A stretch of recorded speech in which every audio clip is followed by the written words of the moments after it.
நலம் பொல்லேன் நான் பொல்லேன் ஞானி அல்லேன் நல்லாரோடி நங்கிலேன் நடுவும் ஆய. அப்பர் சுவாமி பாடுறாரு, தன்னையே ஞானி இல்லைன்றார். அப்பர் சுவாமியே தன்னை ஞானி இல்லைன்னு சொல்லிட்டு பின்னாடி நாம் எல்லாம் யாராவது ஞானின்னு சொல்ல முடியுமா?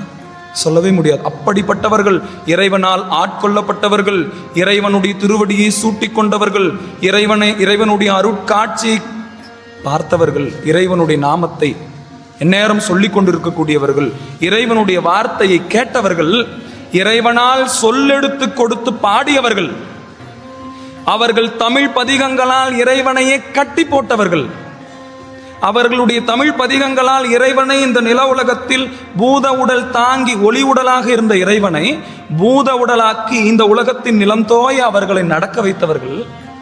அவர்கள் சொன்ன வார்த்தை பாருங்க, நலம் பொல்லேன் நான் பொல்லேன் ஞானி அல்லேன். என்றைக்கு நாம் கோயிலை நாடி வந்து விட்டோமோ அன்றைக்கே நாம் நமக்கு முன்பு இறைவன் இருக்கின்றார் அப்படின்ற நிலையில் இருக்கிறோம். அடுத்தடுத்து பக்குவமாக எனக்கு உள் இறைவன் இருக்கின்றார் அப்படின்ற நிலைக்கு வருவோம். அப்புறம்தான் முடிவு எங்கும் இருக்கிறார்ன்ற நிலைக்கு போக முடியும். இது படிநிலை தானே, இது படிநிலை.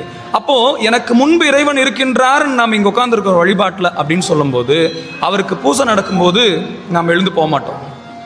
அவருக்கு அபிஷேகம் நடக்கும்போது தீபாராதனை பார்க்காம போகக்கூடாது. அவருக்கு அர்ச்சனை முடியாமல் நம்ம போகக்கூடாது. கடைசியாக வாழ்த்து சொல்லுவாங்க. அப்புறம் நாம் போய் சாமியை வணங்கிட்டு தான் நான் போயிட்டு வரேன்ப்பா, என்னை நீ பார்த்துக்கோ, என் கஷ்டத்தெல்லாம் நீ பார்த்துக்கோ, உன் பாதத்தில் வச்சுட்டு நான் போகிறேன், என் கஷ்டத்தெல்லாம் நீ பார்த்துக்கோ, நீ இங்கே இருக்கிறன்ற நம்பிக்கையில் நான் அங்கே ஊருக்கு போகிறேன், நீ இங்கே இருந்து என்னை பார்த்துனே இருக்கிற நம்பிக்கையில் நான் போகிறேன், எனக்கு முன்னாடி எந்த செயல்னாலும் எனக்கு நீ முன்னாடி போ, நீ இருக்கும்போது எனக்கு எந்த துன்பமும் வராது, நீ இந்த கோயிலில் நிலையாக இருக்கிறன்னு நம்பி தான் நான் இங்கே வந்திருக்கிறேன் அப்படின்ற என்ன வரும் தானே. அப்போ அப்படி சொல்லாமல் நாம் பாதியிலிருந்து வழிபாட்டில் போகிறோம்.